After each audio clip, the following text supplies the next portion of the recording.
నమస్తే, welcome to our channel. ఈ రోజు మన భక్తి టీవీలో ఎప్పుడు కూడా రెగ్యులర్‌గా రెమెడీస్ కానీ, ఒక ఇంపార్టెంట్ డే వస్తే దానికి సంబంధించి పూజా విధానాల గురించి కానీ మాట్లాడుతూ వచ్చాం కదా! ఈరోజు తన అభిమానులకే కాకుండా ఏపీలో హీరో అయ్యారు. National wide pan India star అని చెప్పుకోవచ్చు. అలాగే వరల్డ్ వైడ్ టాక్ సృష్టించిన పవన్ కళ్యాణ్ గారి గురించి మాట్లాడుకుందాం. ఆయనకి ప్రమాదం ఉంది అని అటాక్ చేసే ఛాన్సెస్ ఉన్నాయి అని చెప్పేసి వస్తున్న వార్తల సందర్భంలో ప్రస్తుతం మనతో పాటు దేవులపల్లి బాలుచందర్ గారు ఉన్నారు. సో ఆయనతో మాట్లాడి అసలు ఆయన జాతకంలో ఇలాంటి ప్రమాదాలు జరిగే అవకాశం ఏమన్నా ఉందా, అవి ఏమైనా తప్పించుకోవడానికి నివారణ ఏమన్నా చేసుకోవచ్చా, అలాగే ఎట్ ది సేమ్ టైం ఆయన ఇప్పుడు లోకల్ పాలిటిక్స్ లో కాకుండా నేషనల్ వైడ్ కూడా ఏమన్నా పాలిటిక్స్ లోకి అక్కడ కూడా ఏమన్నా పార్టిసిపేట్ చేయొచ్చా, ఇలాంటి ప్రశ్నలకు అన్నిటికీ సమాధానం ఏముండబోతుందో ఆయనతో మాట్లాడి తెలుసుకుందాం. నమస్కారం బాలుచందర్. పవన్ కళ్యాణ్ గారికి ప్రమాదం ఉంది అని చెప్పేసి ఆయన మీద అటాక్ చేయడానికి ప్లాన్స్ జరుగుతున్నాయి అని అనేసి వార్తలు వస్తూ ఉన్నాయి. సో ఆయన జాతకంలో ఏమన్నా అలాంటి ప్రమాదాలు కనిపిస్తున్నాయా, ఒకవేళ ఏమన్నా ప్రమాదాలు కనిపిస్తున్నట్టయితే వాటికి నివారణ ఏంటి అనే వివరాలు తెలియజేయండి. శ్రీమాత్రే నమః, శ్రీ గురుభ్యో నమః. చాలా మంది పవన్ కళ్యాణ్ గారికి సంబంధించి గతం కంటే ఇప్పుడు అభిమానులు ఎక్కువగా ఉన్నారు. గతంలో ఒకప్పుడు పవన్ కళ్యాణ్ గారిని అసహించుకున్న వాళ్ళు కూడా ప్యాంటు మీద ప్యాంట్ వేసుకుంటాడని, ఇష్టం వచ్చినట్టుగా ప్రవర్తిస్తాడని అనుకున్న వాళ్ళు సైతము ఈరోజు ఆయనను ఒక దేవుడిలా చూసేటువంటి పరిస్థితుల్లో ఉన్నవారు కూడా ఉన్నారు. సరే, ఎప్పటికీ అసహించుకునే వాళ్ళు అసహించుకుంటూనే ఉన్నారు, అది వేరు. నేను కూడా ఒకప్పటికంటే ఇప్పుడు ఆయన అంటే విపరీతమైన అభిమానం ఎక్కువ. ఎందుకు అనంటే గతంలో ఆయన ఉన్నటువంటి స్థితి, ఆయన యొక్క పార్టీలో పదవులు అనేది దాటి ఎప్పుడైతే బయటికి వచ్చేసి పార్టీలో ఉన్న వాళ్ళు గెలవడం కాదు, జనాలు గెలవాలి, వాళ్లకు మంచి జరగాలి, మంచి అభివృద్ధి రాష్ట్రానికి రావాలి, నాకు పదవులు తక్కువ వచ్చినా పర్లేదు, సీట్లు తక్కువ వచ్చినా పర్లేదు అని కొడితే 6 కొట్టినట్టు 100కు 100 సీట్లు కొట్టి ఆయన ఎక్కడైతే పోటీ చేశారో అక్కడ గెలవడం, ఇవన్నీ కూడా సంపూర్ణంగా ఆయన యొక్క జాతకం యొక్క విశేషత. అయితే చాలా మంది అనొచ్చు, మరి గతంలో ఎటు వెళ్ళిపోయారండి మీరు, గతంలో చాలా మంది ఆయన ఇండిగా తిట్టారు కదా, ఇప్పుడేంటి ఎలా చెప్తున్నారు అంటే, మనకు జాతకంలో ఎలా ఉంటుందంటే అండి, ఇప్పుడు ఒక అతనికి సంబంధించిన జాతకం ఉంది, అద్భుతంగా ఉంది.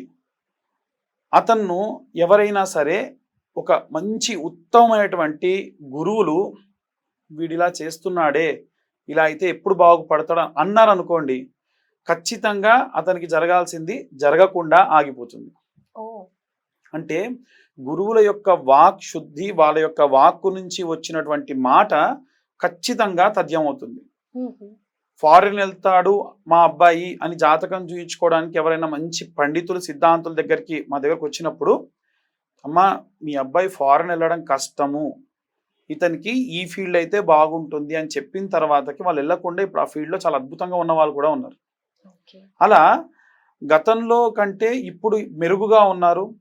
పాపం ఆయన ఎవరినైతే గురువుగా భావించి వారి దగ్గరికి వెళ్ళి దీక్షలు తీసుకుంటూ ఉన్నారో అన్ని రకాలుగా కూడా చాలా అద్భుతంగా దీక్ష తీసుకొని ఆ దీక్ష పూర్తిగా పాటించి దాని ప్రతిఫలాన్ని పొందుతూ ఉన్నారు. అయితే పవన్ కళ్యాణ్ గారి జాతకం గురించి ఇప్పుడు మనం మాట్లాడుకున్నట్టయితే ఇక్కడ మనకు కుండలి కనిపిస్తుంది. ఆయన జన్మించినటువంటి డేట్ ఆఫ్ బర్త్ విషయంలో కూడా చాలా మంది చాలా రకాలైనటువంటి సందేహాలు కూడా వ్యక్తం చేశారు. మనకి ఆయన పుట్టింది 1971 కాదు, 67 అని, లేదు 68 అని. డేట్ మాత్రం same, time same, month same, year మాత్రం తేడా ఉంది. అన్ని రకాలైనటువంటి క్యాలిక్యులేషన్స్ చేసిన 68లో కూడా ఇవే గ్రహ సంచారాలు కనిపిస్తూ ఉన్నాయి. 67లో అయినా సరే ఆల్మోస్ట్ ఇవే కనిపిస్తూ ఉన్నాయి, ఏవి ఎక్కువగా మారట్లేదు. లగ్నం నుంచి మనం చూసుకున్నట్టయితే లగ్నంలో కేతు ఉండడం వల్ల, లగ్నం నుంచి 7వ స్థానంలో మనకి రాహు ఉండడం వల్ల, రాహు ఏంటంటే ఉచ్చస్థితిలో ఉంటే ఆయన కళలు, క్రీడలు వీటికి సంబంధించి బాగా అభివృద్ధి చెందేట్టుగా చేస్తారు. బాల్యం నుంచి చూసుకున్నట్టయితే పవన్ కళ్యాణ్ గారు కూడా చాలా సార్లు ఏంటంటే, నేను అస్సలు సినిమా స్టార్ అవుతానని అనుకోలేదు, నాకు కరాటేలు అంటే ఇష్టము, గన్స్ అంటే బాగా ఇష్టము, గార్డెనింగ్ అంటే ఇష్టం అని చాలాసార్లు చెప్పారు ఆయన కూడా. ఇలా జాతకం ఉన్న వాళ్ళు కూడా అనూహ్యంగా వారు వారు కూడా అనుకోకుండా ఇలాంటి జాతకమే ఇంకొక స్టార్కు ఉందండి, సూర్య గారు. ఓకే. ఆయనకు సంబంధించి జాతకం కూడా చూసినట్టయితే సేమ్ ఇలాగే ఉంటుంది. పవన్ కళ్యాణ్ గారికి ఎలా అయితే లైఫ్లో అసలు హీరో అవ్వాలి, యాక్టర్ అవ్వాలి అనేది లేదో, సూర్య గారికి కూడా లేదు. అనుకోకుండా ఆర్థిక పరిస్థితి బాలేక ఆయన ఉన్నట్టుండి సూర్య గారు కూడా సినిమాలోకి వచ్చారు. ఈయన కూడా అలాగే యాదృచ్ఛికంగా వచ్చి ఈరోజు ఇప్పుడు పవన్ కళ్యాణ్ గారి జాతకంలో ఉన్నటువంటి గొప్ప విశేషం ఏంటంటే ఇదండి. ఏ ఏ గ్రహాలు ఎక్కడెక్కడ ఉన్నాయో ఒకసారి చూసుకున్నట్టయితే గురువు అతని యొక్క స్వక్షేత్రానికి ముందు అంటే అనుకూలంగా ఉన్నటువంటి సేనాధిపతి అని అంటారు. ఇది సాధారణంగా ఈ యొక్క గ్రహం. ఇప్పుడు గురువులు వెళ్ళి ఎక్కడైనా సేనాధిపతి ఇంట్లో ఉంటే రక్షణ ఉంటుందా, ఉండదా? అలా ఆయనకు దొరికినటువంటి గురువులు ఫస్ట్ నుంచి చూసుకుంటే యాక్టింగ్ నేర్పించిన గురువులు కానీ, ఆయనకి కరాటే నేర్పించిన గురువులు కానీ మంచి మంచి ప్రొఫెషనల్స్. కాబట్టి అలాంటి వారు దొరికారు. ఆయనకు ఉన్నటువంటి లక్షణం ఏంటంటే ఏదైనా సరే సాధించాలి అనుకోండి, దాని గురించి 100కు 100% శ్రమ చేయాలి, కృషి చేయాలి, ఫలితం గురించి ఆలోచించొద్దు. ఆయన అలాగే సినిమాలు చేసుకుంటూ వెళ్ళారు, అలాగే రాజకీయాల్లోకి కూడా వచ్చారు. అయితే సామాజిక స్పృహ అనేటువంటిది సూర్యుడికి సంబంధించినటువంటిది. రాజకీయాలు కానీ, గవర్నమెంట్ ఉద్యోగులు కానీ, గవర్నమెంట్కి సంబంధించిన ప్రాజెక్టులు కానీ, ఈ యొక్క లీడర్షిప్ క్వాలిటీస్ కానీ అన్నీ కూడా సూర్యుడికి సంబంధించినవి ఉంటాయి. ఈ సూర్యుడు ఆయన యొక్క స్వక్షేత్రంలో ఉన్నాడు. అంటే సొంతింట్లో రాజు ఉంటే ఎంత గ్రాండీవర్గా ఉంటారు, అంత గ్రాండ్గా ఉంటారు. అయితే ఎప్పుడైనా సరే శని చేసేటువంటి లక్షణం ఏమిటి అంటే, ఒక బాణం ఉందనుకోండి, బాగా గుంజి వదిలిపెట్టేస్తే మనం ఎంత గుంజామో దానికి 18 రెట్లు ముందుకు వెళ్తుంది. ఆయన యొక్క దశాకాలం కూడా, శని దశాకాలం కూడా 20 సంవత్సరాలు.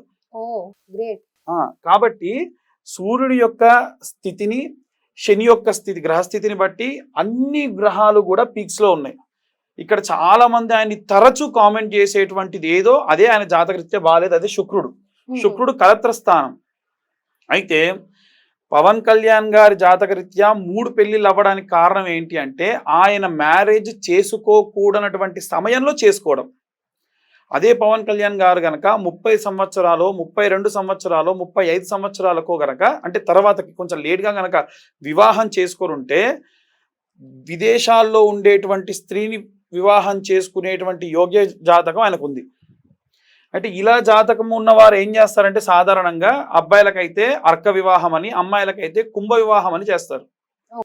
అసలు మ్యారేజ్ చేసుకునే ముందు ఇవి చేసుకుంటే ఇప్పుడు ఐశ్వర్యరాయ్కి, అభిషేక్ బచ్చన్ కి కూడా విడాకుల గొడవ అవుతుంది. ఈ ప్రాబ్లం వస్తుందని అమితాబ్ బచ్చన్ గారికి ముందే తెలుసు. అందుకని వివాహం అయ్యేదానికంటే ముందు చెట్టుకిచ్చి వివాహం చేసిన తర్వాతకి అభిషేక్ బచ్చన్ గారికి ఇచ్చి వివాహం చేశారు.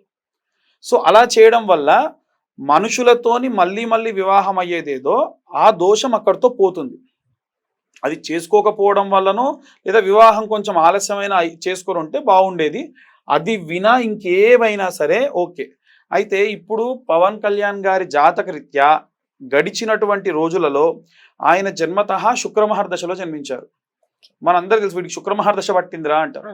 కాబట్టి శుక్రమహర్దశ కాలంలో ఉండి రాహుదశ కాలంలోనే ఆయనకు సంబంధించినటువంటివి సినిమాకు సంబంధించి రాజకీయ సంబంధితమైనటువంటి వ్యవహారాల్లో కూడా ఉచ్చ స్థితిలోకి వెళ్ళడం కూడా జరిగింది. అయితే ఆయనకి చాలా మంది అనేటువంటిది ఏంటంటే రాహు ఏం చేస్తాడో మీకు చెప్తే ఒక అవగాహన వస్తుంది. ఇప్పుడు నడిచే దశాకాలం కూడా రాహుదశాకాలం నడుస్తుంది. రాహు ఏం చేస్తాడు అంటే మంచి చెడుగా చూపిస్తాడు, చెడు మంచిగా చూపిస్తాడు. నమ్మకూడని వారిని నమ్మి మోసపోతారు, ఇవ్వకూడని వాడికి డబ్బులు ఇచ్చి మోసపోతారు. విపరీతమైనటువంటి మత్తు, విపరీతమైనటువంటి కోపము, ఆస్తంతా కోల్పోవడము, అప్పులు చేయడము, ఇవన్నీ కూడా రాహుదశ కాలంలో జరుగుతాయి. ఇవన్నీ పవన్ కళ్యాణ్ గారికి గతంలో జరిగినాయి. మనుషుల్ని నమ్మి పాపం డబ్బులు ఇచ్చి మోసపోయి ఆ డబ్బంతా కోల్పోయి నమ్మకూడని వాడిని నమ్మడము, విపరీతమైన ఆస్తి నష్టము, నిద్రలేమితనము, అందుకని ఇవ్వకూడని వారికి సీట్లు ఇచ్చి గతంలో ఇబ్బంది పడ్డారు. ఆ జరగాల్సినటువంటి బ్యాడ్ ఫ్రేజ్ అంతా కూడా పోయింది. అయితే ఆయన గెలిచినటువంటి సమయం నుంచి ఇప్పుడు నడిచేటువంటి సమయము తర్వాత కాలం కూడా చాలా చాలా క్రూషియల్ టైం. నిజం చెప్పాలంటే చాలా ప్రమాదకరమైనటువంటి సంఘటనలు కూడా జరిగే అవకాశం ఉంది. ఇప్పుడు ఉంది. గతంలో మొన్న కూడా వైజాగ్ లో ఆయన పోర్ట్ ఎక్కేటప్పుడు సార్ అక్కడికి వెళ్ళకండి సార్, మీకు మంచిది కాదు, ప్రోటోకాల్ ప్రకారంగా చెబుతున్నాము. చాలా మంది చెప్పారు. ఎందుకంటే అక్కడ అలలు ఎప్పుడు వస్తాయో తెలియదు, ఎలా వస్తాయో తెలియదు. అది రెగ్యులర్గా ఉండేటువంటి పోర్ట్ ఏరియా కాదు. ఇంకా మనుషులు కూడా చాలా మంది ఉంటారు అక్కడ, విపరీతమైన అభిమానులు వస్తారు. ఆ తోపులాట్లో మీరు ఏమైనా పడిపోతారు, ఇవన్నీ కూడా ప్రమాదమే కదండి. ఇలా ఈ రకమైనటువంటి ప్రమాదాలు ఇంకా ఎన్నో ఉన్నాయి. కానీ ఆయనకు 2025 సెప్టెంబర్ వరకు ఈ ప్రమాదాలన్నీ కూడా ఉన్నప్పటికీ ఏమీ కాదు. ఎందుకు నేను అంతగా చెబుతున్నాను అంటే, వారాహి అమ్మవారి యొక్క సంపూర్ణ కృపా కటాక్ష దీక్షణ వీక్షణాలు మెండుగా ఉన్నాయి. ఆయన వారాహి దీక్ష తీసుకున్నప్పుడు మాకు తెలిసిన కొంతమంది స్నేహితులు కూడా వెళ్ళి ఆయన ఆఫీస్లో పూజ జరిగేటప్పుడు కానీ, ఆ కూష్మాండ బలి జరిగేటప్పుడు కానీ, హోమం జరిగేటప్పుడు కానీ టైమింగ్స్తో సహా నోట్ చేసుకొని నాకు చెప్పారు. వారాహి అమ్మవారికి ఉదయం పూట పూజలు చేయకూడదు, సాయంత్రం సమయంలో చేయాలి. సాయంత్రం సమయంలో పూజ చేయాలి అంటే సాయంత్రం దాకా అమ్మవారికి నివేదన చేసేంత వరకు కూడా కేవలం నీరు తాగి ఉండాలి. ఆయన ఈ దీక్షాకాలంలో చేశారండి అలాగా. జనసంచారం చేస్తున్నప్పుడు కూడా మనకు డబ్బు ఉంది, ఆస్తి ఉంది, తినాల్సిన తిండి ఉంది, లావియస్ లైఫ్ ఉంది, అయినా కానీ నేల మీద పడుకుంటే దాన్నే దీక్ష అంటారు. ఆయన అది చేశారు. అంటే దేవుడు మీకు ఏవైతే కష్టాలు ఇవ్వాలి, ఏవైనా మిమ్మల్ని నష్టపరచాలనుకుంటున్నాడో మనమే తీసేసుకున్నాం అనుకోండి, ఇంకా ఆయన చేసేది ఏముంటది. ఓకే, మీరు ఇందాక అన్నారు ఆయన ఏదైనా 100% చేస్తారు, రిజల్ట్ గురించి ఆలోచించారు. సో ఇప్పుడు ఈ 41 days దీక్షలు కూడా ఆయన ఎన్నో చేశారు. అయితే ఒక్కసారి దీక్ష చేస్తే 10 సంవత్సరాల వరకు కూడా మన జాతకంలో ఉన్నటువంటి ప్రమాదాలు, మనల్ని అసహించుకునే వాళ్ళు, నరదిష్టి అన్ని కూడా కొట్టుకుపోతాయి. మనిషి జీవితంలో కనీసం 41 రోజులు కఠినంగా చేయాలి. 41 రోజుల పాటు కఠినంగా ఏకభుక్తం భూషయనం అంటే ఏకభుక్తం భూషయనమే చేయాలి. నత్తం చేయాలంటే అలాగే చేయాలి. ఇలా పాటించిన వారికి 10 సంవత్సరాల పాటు ఇప్పటివరకు ఆయన ఎన్నోసార్లు చేశారు. కాబట్టి ఎటువంటి ప్రమాదం లేదు, వాళ్ళ అభిమానులు కూడా కంగారు పడాల్సిన అవసరం లేదు. ఖచ్చితంగా ఆయనకే కాదండి, ఆయన ఎవరినైనా రిఫర్ చేసినా వారికి కూడా రాజయోగం వస్తుంది ఖచ్చితంగా. ఇప్పుడు నాగబాబు గారికి ఎంపీ సీట్ ఏదో ఇవ్వాలని ఆయన వెళ్ళారు. అక్కడ పిఎంఓ ఆఫీస్ వాళ్ళు ఏమన్నారంటే మీరు రావాల్సిన అవసరం లేదు, మీ మాట చాలు అన్నారట. అంటే చూడండి, అంటే ఒకప్పుడు అసలు తీసి పడేసినటువంటి వ్యక్తులు కూడా ఈ రోజు నెత్తిన పెట్టుకుంటున్నారు. కాబట్టి జాతక రీత్యా ఆయనకి ప్రమాదాలు ఉన్నాయి, ఆయనకి అది జరగబోతుంది, ఇవి జరగబోతుంది, అవి ఏవి లేవు. కాకపోతే రక్షణగా ఉంది, ఆయనకైతే ఏం కాదు. అంతే, 100% వారాహి అమ్మవారు ఆయన అడుగు వేసే ముందు అమ్మవారే అడుగు వేసి ఇక్కడ బ్రహ్మాండంగా ఉందని ఆయన నువ్వు అడిగే అంటుంది. అయితే మీరు ఇందాక కాకపోతే అని ఏమో చెప్తున్నారు, అభిమానులు అంతటితో మధ్యలో మాట్లాడి. కాకపోతే ఆయనకి సంబంధించి ఎప్పటికప్పుడు ఆయన పరివారంలో ఉంటారు కదా, మానిటర్ చేసుకుంటూ ఉండాలి. అంటే ఆయనకి జనాలకు సంబంధించిన పనులు చేసే క్రమంలో ఆయన ఆరోగ్యం గురించి ఆయన శ్రద్ధ చేసిన, ప్రమాదము రావాలి అనుకోండి ఎలా వస్తుంది అంటే జాతకరీత్యా ప్రమాదం అని ఉంటే బ్రహ్మదేవుడు బాగా తెలివిగా తలరాత రాశారండి. ప్రియా గారికి డబ్బులు రావాలని రాశాడు, ఎన్ని డబ్బులు రావాలో రాయాడు. పవన్ కళ్యాణ్ గారికి ప్రమాదం అని రాశాడు, ఎలాంటి ప్రమాదం రాయాడు. అవన్నీ నిర్ణయించేది జాతకరీత్యా శని, అందుకే ఆయన కర్మఫలదాత అంటారు. కాబట్టి మనం ఎన్ని పూజలు చేసినా జరిగేవి జరక్క మానవు. మరి ఏమవుతాయంటే గుండెల్లోకి దిగేవి గీరుకుంటూ వెళ్తాయి. కాబట్టి పెద్ద ప్రమాదం కాకుండా చిన్న ప్రమాదం జరుగుతాయి. కాబట్టి చుట్టూ ఉన్న వాళ్ళైనా సరే ఆయన పాపం ప్రజల గురించి ఆలోచించి వెళ్తున్నా, ఆయనకు సంబంధించి నియర్ అండ్ డియర్ వాళ్ళు ఎవరైనా ఉంటే వారు కాస్త ఎప్పటికప్పుడు మానిటర్ చేస్తూ ఆయనకి ఏ ఇబ్బందులు రాకుండా చూసుకుంటే ప్రమాదం అనేది తగ్గుముఖం పట్టడం అనేటువంటిది జరుగుతుంది. ఆరోగ్య సమస్యలు రావడం అనేటువంటిది ఉంటుంది తప్ప భారీగా ప్రమాదాలు మాత్రం ఏం రావు. ఇంకా చెప్పండి, ఆరోగ్య సమస్యలు చాలా తక్కువ మొత్తంలో వస్తాయి అంతే. మీరెంత ఎక్సైటెడ్ గా ఉన్నారో నేను కూడా అలానే ఉన్నాను. సో అందుకే మధ్యలో ఇంటరప్ట్ చేస్తున్నాను అన్నమాట. నేను అడిగిన ఇంకొక ముఖ్యమైన పాయింట్, మా అందరూ అభిమానులు అందరూ కూడా వెయిట్ చేసే క్వశ్చన్ ఏంటంటే, లోకల్ పాలిటిక్స్ నుంచి నేషనల్ పాలిటిక్స్ కి వెళ్లే ఛాన్స్ ఏమైనా ఉందా? ఖచ్చితంగా ఉంది. కాకపోతే దానికి ఈ 1 టర్మ్ కాదు.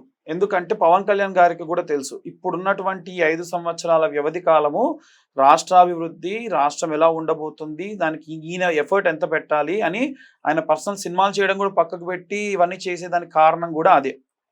అయితే ఆయన హైందవ ధర్మ ట్రస్ట్ ఒకటి పెట్టాలి, మనకి ఒక హైందవ ధర్మ బోర్డు అనేది పెట్టాలి అనేది ఉందో అది ఖచ్చితంగా ఫ్యూచర్లో ఇంప్లిమెంట్ అవుతుంది. దానికి వేసినటువంటి నాంది మామూలుగా వేయలేదు.